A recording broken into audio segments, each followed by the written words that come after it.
All right, folks. So in this video, came out to a customer's house about 3 weeks ago to find a leak in their basement, which was really successful. So while I was out here cutting their well off, I noticed this 1-inch Schedule 80 ball valve was leaking from the actual glue joint.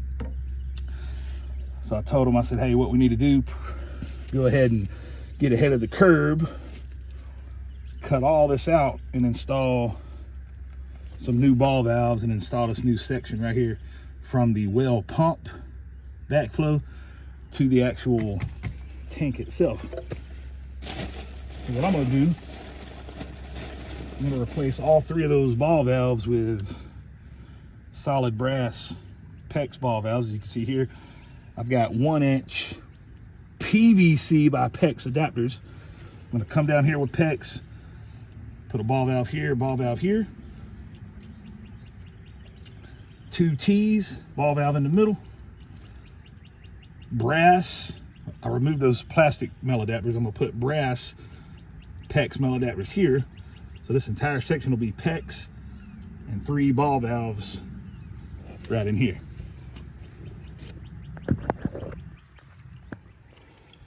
Now, every plumber is going to be different. Now, what I do, and I've been doing this 24 years and been super successful, I use Teflon tape, thread tape, pipe tape, and a T+2 Teflon pipe dope. So some people only use pipe dope, some people only use Teflon tape. In my experience, using both, you can't go wrong, first of all, and the callbacks have been almost zero. So, hey, why not use both? But there again, that's not neither here nor there. But what you want to do, I just suggest using both. Go ahead and get your thread tape. And the myth is putting tons of this on a thread, which that's actually the myth. You don't have to do that. You just want to make sure you've got nice coverage, especially from the start right here of the fitting, and maybe another round around it. There again, you actually don't want it too thick because that can hinder, and it can cross thread if you're not careful by having too much Teflon tape. So you want to do a couple rounds like that. Make sure it's nice, and be careful. These brass threads, they can cut you, so don't press down too hard. But you take that, put a little bit of pipe dope. We're just doing a little prepping. You always want to go with the threads. This is clockwise. Teflon tape, clockwise. Pipe dope. Little things like that will just help you, especially if you begin to do it all the time, or if you want to become a plumber.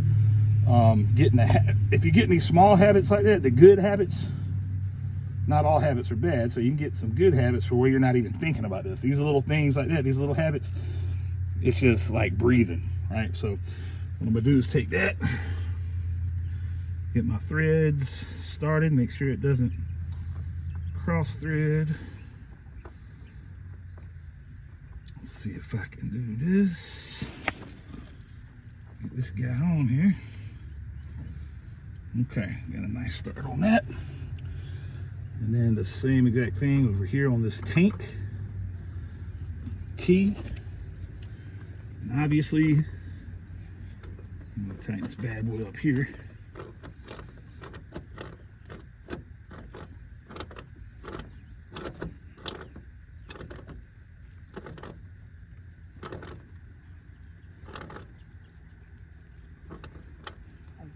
And you don't have to over tighten this stuff. You get it where it's nice and snug like that, and you're pretty much gonna be good to go. Okay, so I pretty much got everything prepped, got these glued on. So I don't have to, this is less downtime because that was the first thing I did. So I don't have to worry about waiting for these to dry. You want to give it a minimum of 10 minutes depending on the weather. If it's super cold, give it about 20 minutes. If it's, hot outside, 10, 15, if that. Get everything prepped. I am using 1-inch PEX. That's what you want to do. Go ahead and slide your ring. You always want just a fingernail, just a little bit of the PEX showing. That gives you kind of a perfect distance between the fitting and the ring itself. You want to put that there, slide it up on there, get you another ring, go ahead and get it ready. What I'm gonna do is try to get that ball valve as close as I can. It gives me more room to work. So then this guy, if you want it to be uniform, make sure you got them facing that way. That's just more of a cosmetic thing. All right, then you go ahead and get this guy in. There's all kind of tools you can use. You can use a manual one, which I do have, or Ryobi makes this one. All my tools are DeWalt in Milwaukee, but Ryobi's got this great cinch-ring PEX tool. It's battery operated. So you're pretty secure there. Get this guy straightened up here, boom. So we're ready to rock there. Apollo makes a great ratcheting one. It actually has an LED light to tell you when you're ready to roll, when your ring is good, and you just release it. But all right, there again, do the same exact thing on this side. Get your PEX ready. Klein makes some great ratchet cutters. And listen, it doesn't have to be the brands that I'm using. I'm just showing you every company has their own, you know, versions of these things.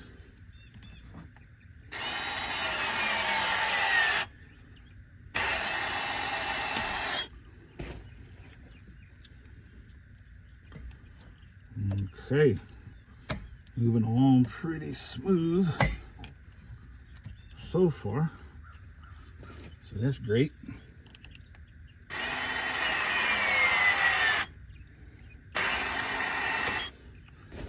Get this one turned the same way. And see what I did actually, no, that's right. Okay, cool. So that's on, and that would be off.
Okay, now the amazing thing about using PEX fittings, it freaked me out years ago when I first used PEX ever, but you can move these things wherever you want to, and they will not leak, which is absolutely incredible. So if you wanted to turn something or whatever, if you're in a bind, you're in somewhere, a little tight space, you can go ahead and build what you got and kind of finagle and, you know, straighten stuff out a little bit, make it nice and uniform.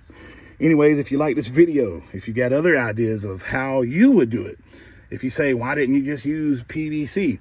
Well, in this case, technology has advanced. Why not use PEX? It's way easier to install, easier for the customer. These valves, these brass valves, are a lot easier. It's less fittings I would have to use if I use, you know, PVC. First of all, you're going to come into the same problem that they had with these guys, which can seize up and crack and split and all this crazy stuff.